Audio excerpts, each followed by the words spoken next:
welcome back to my channel. My name is Jennifer and we are continuing with Camo Santa. We're doing the ornaments for the tree here. So I just started this ornament and there's a couple of them that go on this tree. I'm just deciding how to place them. So here's another ornament that goes on the tree.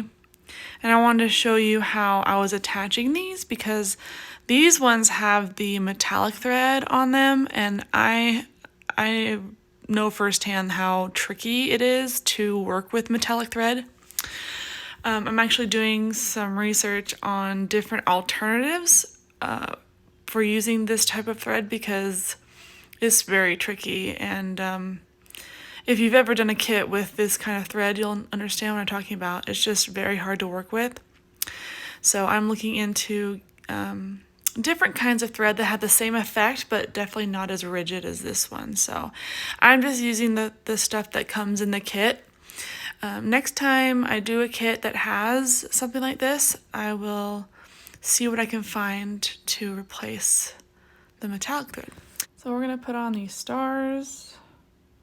And each ornament I just kind of just applique on. I don't go through the back, I just kind of pick up the next layer underneath. When I first started making these kits, that's what I did. I went all the way through the stuffing like a dope. Don't do that. It loses the 3D effect, but also your stitches aren't as they're not as even because you're going through so many layers. So when you're appliquing pieces on top of pieces, just go directly underneath the previous piece. So in this case, we're doing it on the tree. This tree, however, is not stuffed, so I am able to actually put these stars on with just a bead and sequin. So we're moving on to the candy canes.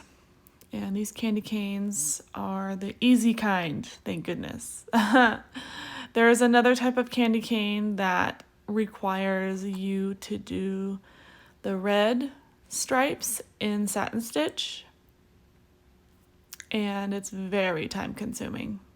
So I like these candy canes because you just use an outline stitch. Easy peasy. Can every candy cane be this easy? Although I do like the look of the satin stitch, it just takes forever to do one candy cane. Even at this size, it takes forever. So I'm going to finish those off camera, and look how cute they are. And then I added the star, which is a little bit stuffed on the star. Now we're going to start working on Santa's arm here. And I already started on the arm. There's no embellishment on the arm, just felt pieces. There's the sleeve and then the glove. Here's the glove. It's just two sides appliqued together, stuffed with a little bit of polyfiber fill. And I'm just doing the present next. Simple, elegant. I'm gonna applique that on. I believe that's stuffed just a little bit. So I like to use pins to place my pieces so that I have an idea of where to put them, and then I'll stuff them as I go. So that one is stuffed and ready, and we're gonna move on to the bow.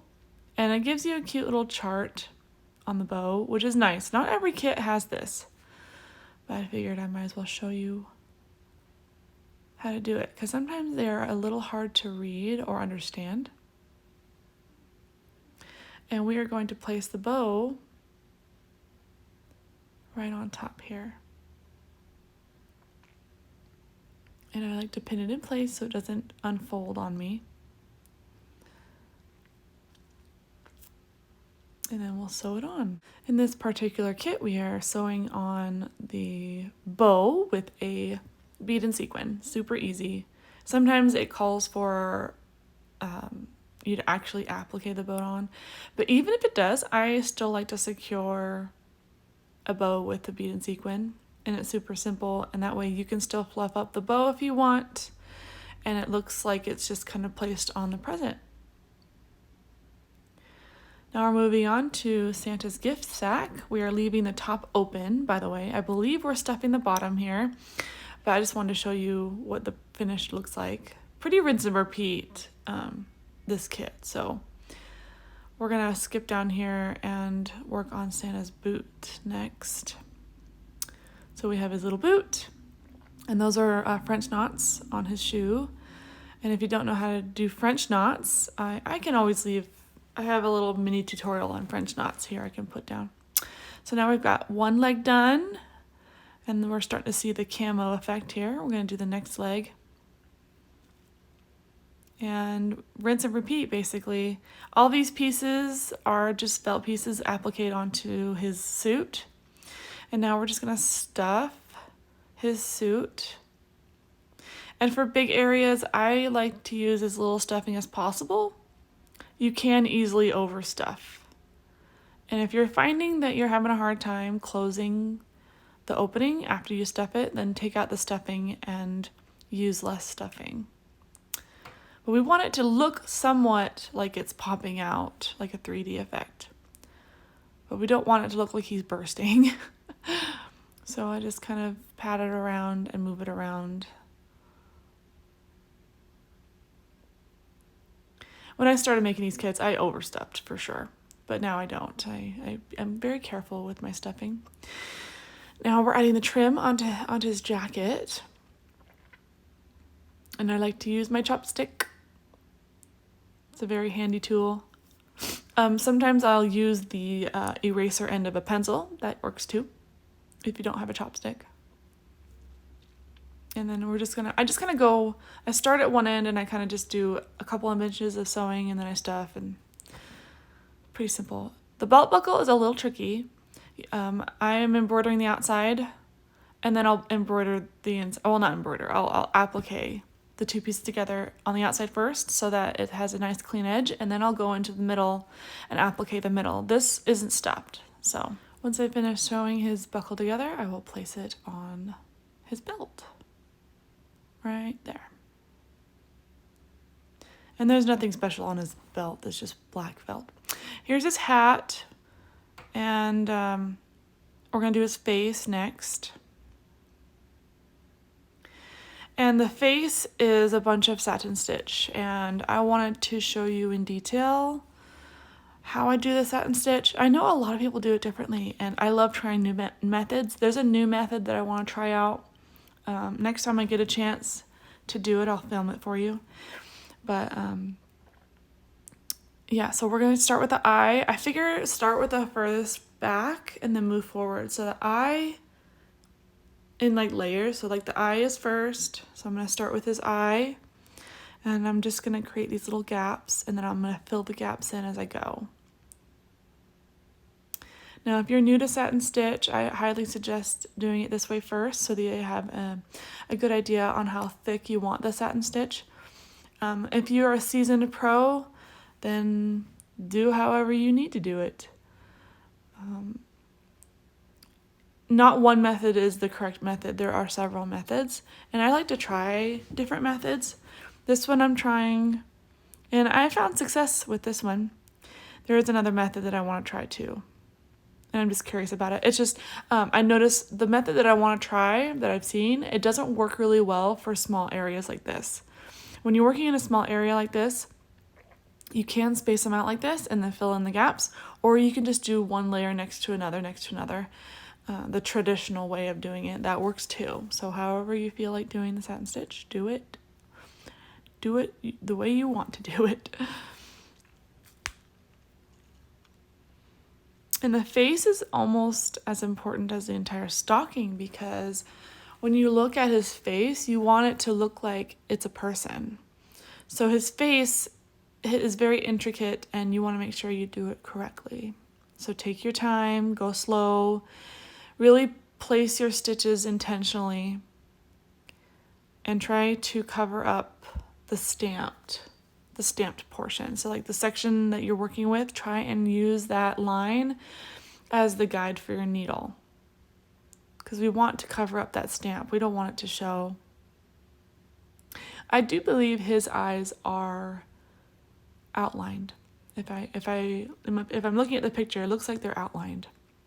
So I'm just gonna fill it in with all the satin stitch, and then go back and outline his eyes with an outline stitch. It's usually black. usually. Not always. I have done kits where the eyes are outlined with like a brown. If you've ever seen my, what's it called? It's like the cream and gold silver stocking with Santa. He's got this beautiful robe on. It almost looks like an heirloom kind of stocking. The colors are very muted and they're very beautiful. It's a very beautiful kit. I can link it up here somewhere. I can't remember the name of it. But if you've ever done that kit, you'll know what I'm talking about. So there are no blacks in that kit. So the outline is like a tan color. It's very pretty. I want to do more of those. But in this case, we're doing black for the eyes.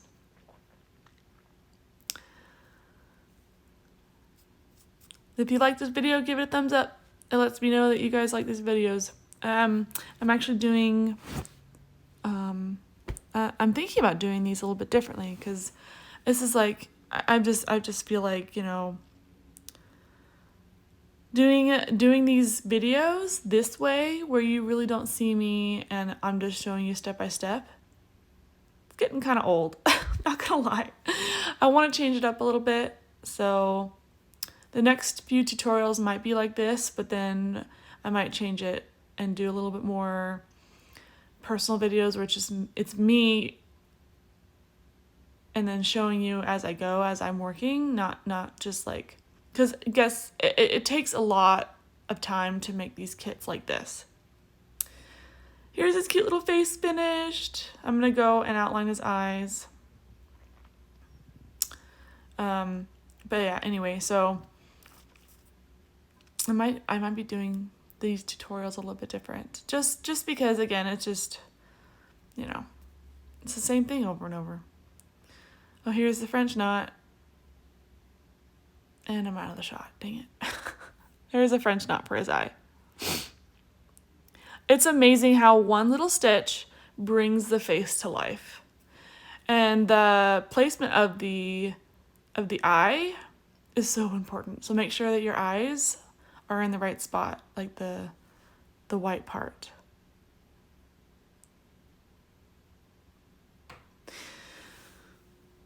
So I'm gonna do the other one off camera. Okay, so see what I mean? The outline for the eyeball. It almost looks cartoonish to do it like that, but it looks good. So I'm gonna finish the other eye and then I'm gonna add the trim on top of his face, and then I'm gonna add his beard and his cute little mouth, which is also a satin stitch. So I did the black first and then the red, and then I'm gonna applique his beard, and then I'm gonna stuff his beard. And then we're gonna add his little mustache on top. And then those dotted lines are for the pieces that are next to go on top. And here's his cute little beard all done. And his little mustache. He's got a little mustache right there. So when you applique the mustache, just do the middle section. Do not do it all the way around, because we want that to pop out nicely. And that's it for this video. Make sure you check out my next videos that are coming up. Again, it takes a while to make these, so it takes a little bit of time to put these videos together for you. So if you haven't yet, subscribe to my channel if you want to see more. Hit the super thanks if you want to donate to my channel. That's a great way to do it if you want to support my channel. It costs money to buy these kits and to make these for you, so I would support is great. So anyway, I'm super excited to finish this stocking for you and to read your comments down below. If you've made this stocking, let me know.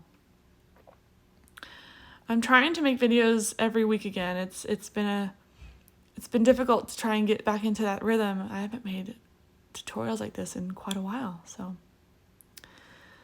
Okay.